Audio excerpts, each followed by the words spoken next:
Bienvenue sur Africa 24 dans cette nouvelle édition du 12-15. Voici les titres de l'actualité.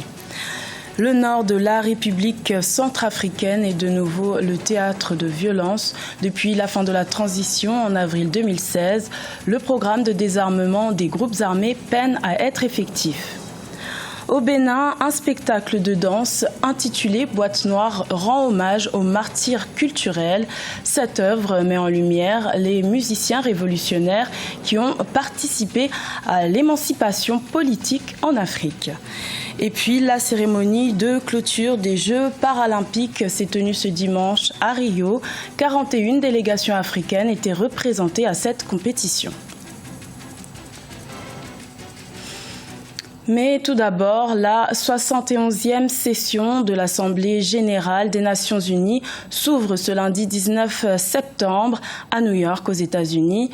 Plusieurs chefs d'État et de gouvernement africains y sont présents. À l'ordre du jour, un débat de haut niveau sur la gestion des déplacements massifs des réfugiés et des migrants. Vous pourrez suivre sur Africa 24 à partir de 13h GMT ce débat en direct de New York. Les détails sur le programme de cet événement et ceux à venir avec Marie-Angèle Touré, un de nos envoyés spéciaux à New York. Je me trouve actuellement à New York où convergent des personnalités venues du monde entier dans le cadre de la 71e session ordinaire de l'Assemblée générale des Nations unies, instance de négociation multilatérale qui se tient ici jusqu'au 26 septembre. Plusieurs chefs d'État africains ont fait le déplacement pour cet événement, à l'instar du président camerounais Paul Biya qui est arrivé ce dimanche 18 septembre, ou encore du Sénégalais Macky Sall et de son homologue guinéen Alpha Condé. Plusieurs réunions sont bien évidemment au programme de cette semaine et on peut en retenir quelques-unes. Lundi, par exemple, une réunion de haut niveau sur la gestion des déplacements massifs des réfugiés et des migrants. Mercredi, une autre réunion de haut niveau sur l'entrée en vigueur du dernier accord sur le climat et le sommet USA-Afrique auquel participera certainement le président camerounais Paul Biya avant d'intervenir jeudi devant l'Assemblée générale des Nations unies. Vendredi est prévue une réunion de haut niveau, cette fois-ci sur le lac Tchad, à laquelle plusieurs chefs d'État riverains du lac sont attendus. Des activités sont également prévues pour les premières dames qui ont fait le déplacement dans la plus grande ville des États-Unis en termes d'habitants. Ce même vendredi, une réunion des premières dames sur l'autisme sera donc organisée. La première dame camerounaise Chantal Biya y prendra part. Voici donc un aperçu du programme de cette 71e session ordinaire de l'Assemblée générale des Nations unies que nous vous ferons vivre au quotidien et en direct sur Africa 24. Le processus de désarmement avance péniblement en Centrafrique. Le gouvernement peine à rendre effectif le programme DDR sur l'ensemble du territoire, une situation probablement à l'origine du regain de violence dans le nord du pays. Mélina Bokassa. Une nouvelle flambée de violence en Centrafrique. Depuis ce vendredi 16 septembre, une vingtaine de personnes ont succombé aux attaques d'hommes armés dans le centre de la Centrafrique à Ndomété. Des pertes mais également plusieurs blessés dans cette localité située à 350 km au nord de Bangui, la capitale. À l'origine, par très simple, il y a eu un rassemblement des anti-Balaka, ces combattants qui, à majorité chrétienne, là, qui sont amassés au niveau d'un village.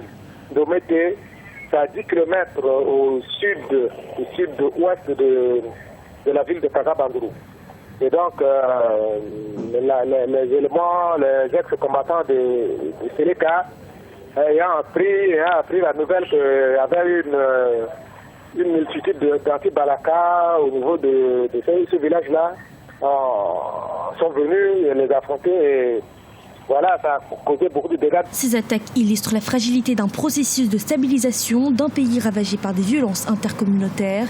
Une situation d'instabilité survenue après le renversement de l'ex-président François Bozizé et établie depuis la prise du pouvoir par les Séléka en 2013.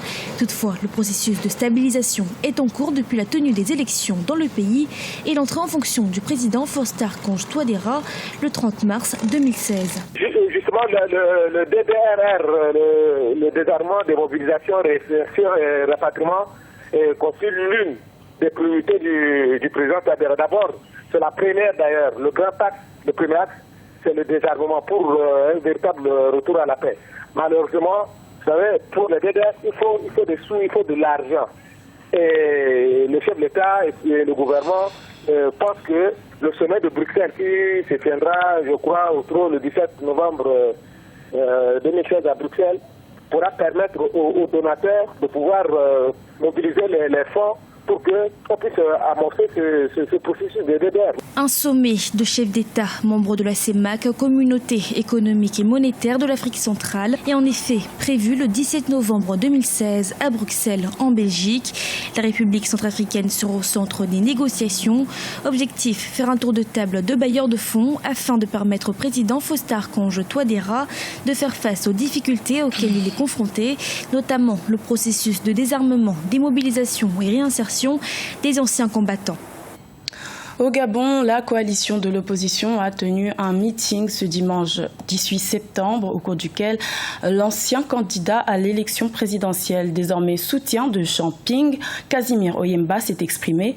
Écoutons-le au micro de l'un de nos envoyés spéciaux au Gabon, Tcheringo Gang. L'opposition gabonaise s'est réunie ce dimanche 18 septembre au domicile de M. Jean Ping afin de réagir à une interview accordée à un magazine panafricain par la présidente de la Cour constitutionnelle du Gabon. On découvre que, non satisfaite de s'est penchée publiquement sur les tenants et les aboutissants du contentieux électoral soumis précisément au jugement de la juridiction qu'elle préside, la présidente de la Cour constitutionnelle fait sien les arguments et les thèses de M. Ali Bongo. En agissant ainsi, la présidente de la Cour constitutionnelle assure publiquement la défense du mémoire en réponse que M. Ali Bongo a déposé auprès de la Haute Cour et qui, rappelons-le, est soumis au secret de l'instruction. Au terme de son message, M. Casimir Oyemba a tenu à dévoiler la vision qu'il a de la crise actuelle. Je suis un fan, comme vous le savez. Chez les fans, il y a un proverbe qui dit « Quand un problème se pose, il y a une solution quelque part. » Le problème, la question, la difficulté, c'est de trouver cette solution.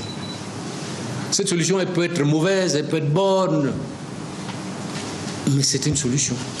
Expliquez-moi comment, dans la situation où se trouve le Gabon, les Gabonais peuvent la résoudre sans jamais se parler. Expliquez-moi comment ça peut se faire.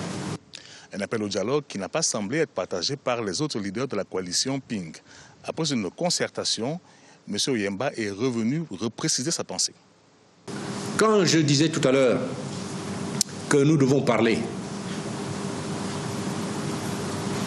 Parler, ça ne peut venir qu'après qu'on aura constaté que c'est M. Ping que les Gabonais ont voulu porter à la présidence.